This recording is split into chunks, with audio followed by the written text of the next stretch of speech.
So then, Sonoma, the Toyota Save Mart 350. The last road course race of the year because, Charlotte ditched the Roval.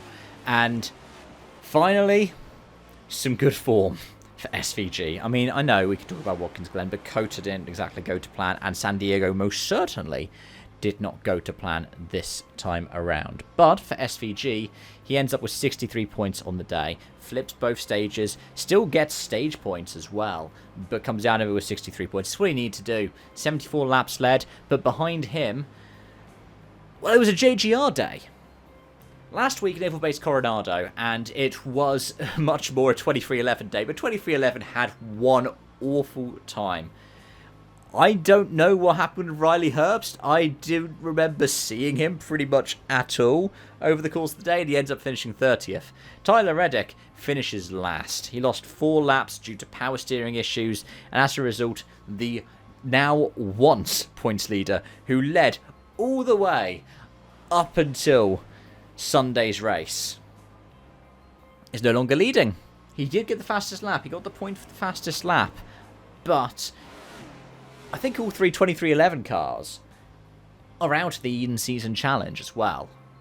That tells you something, especially because Alex Bowman was the 32nd seed. I mean, he got a top 10.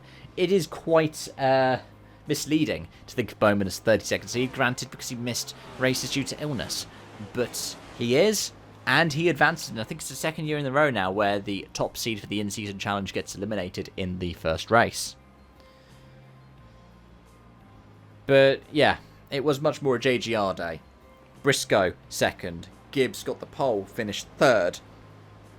Christopher Bell, despite having the broken wrist, fifth. Heck, Denny Hamlin was in good form. He clawed his way back up after getting spun at the start of the final stage. And I think he gets ahead of, I think it was Ty Dillon that he was paired up with. But 26th, not really what he wanted. But he does take the series lead as a result of it. Elsewhere, people who are good on road courses performed quite well. Ryan Blaney was the lead forward in 6th. Kyle Larson made up for some awful form that Hendricks had on the road courses this year with 4th. And yeah, like I said, we had 2 Hendrick cars in the top 10 with Bowman in 10th. The rest of the top 10, 8th for Ryan Preece, the lead RFK car. And then Michael McDowell, the man who fancies himself one of those kind of road course ringers, ends up with 9th. Chastain did quite good.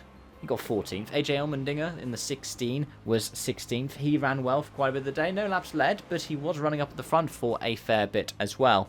Some drivers had good luck. Some drivers had bad luck. Some drivers didn't have any kind of luck, good or bad, and as a result had quite a quiet day. There are a lot of drivers I can't think about in terms of did I see them over the course of the race, and for those I'm thinking someone like Chris Buescher, who ends up 19th on the day. Remember how good he's been at places like Watkins Glen? 19th, started 15th, ends up with 18 points. I don't think he picked up any stage points of the day. He was just ahead of Cole Custer, Ricky Stenhouse Jr., who I don't remember seeing any of either. But yeah, it's quite nice to have a quiet race, and that's one of the things that road courses are quite good at. I think the same for Nellville-based Coronado. The only thing is that Sonoma was perhaps a bit more quiet in comparison. But yeah, we're at the halfway point of the NASCAR Cup Series season. It's gutting there are no more road courses, but let's talk standings quick. Denny Hamlin takes a points lead by 1 point over Tyler Reddick. They're only 104 points clear of Ryan Blaney now, though. Ty Gibbs back up to 4th, jumping Kyle Larson. He's 130 out. Larson in 5th, 148 out. We still have, 8 races until the chase kicks off? This could all change.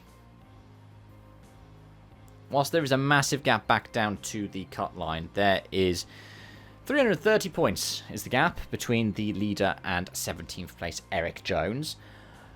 But there is still a lot more racing left to go. Nobody is truly safe, as has been the way in NASCAR this season. But yeah, let's talk about the cut line. Drop it down towards it. Let's talk about the people within 100 points of Eric Jones. And that starts off with P9, Daniel Suarez. 235 off of the lead. Currently 95 to the good. Christopher Bell is a further 8 points back. Another 4 points for Chase Briscoe, who's dropped down 1. Bell's up 2. Hosfar's up 1. Suarez is down 1.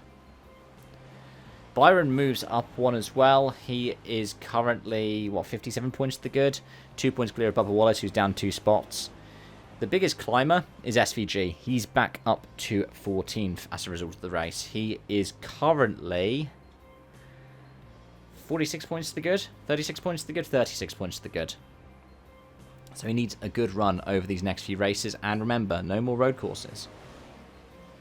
Priest is 15th and Austin Cindric is 1 point behind Priest, currently 12 points to the good at the cut line. And with some really good drivers behind, we're talking champions. We're talking Brad Keselowski 18th, Joey Logano 20th, and some good drivers like Chastain in 22nd, McDowell in 21st. We could still see yet more changes over the next handful of races and as we get towards the chase. But yeah, it's a shame that this is the last road course race. It really is. There should be more on the schedule. And I mean, that's one of the things for me. Just as a European sports fan, I don't like the fact that when it comes to the NASCAR Cup Series, there is so much in terms of repeating venues, and so much in repeating venues where there's like some kind of similarity between them, like ones where it's like, oh, it's the same format, but one's 400 miles and one's 500 miles. Like, day race and night race can just about do it for me, but even then, I miss Bristol Dirt, right? And I miss seeing other road course races. I'm happy we've got some. I'm happy we've got that kind of variety. Because cookie cutters are not exactly all one and the same. But it feels it sometimes.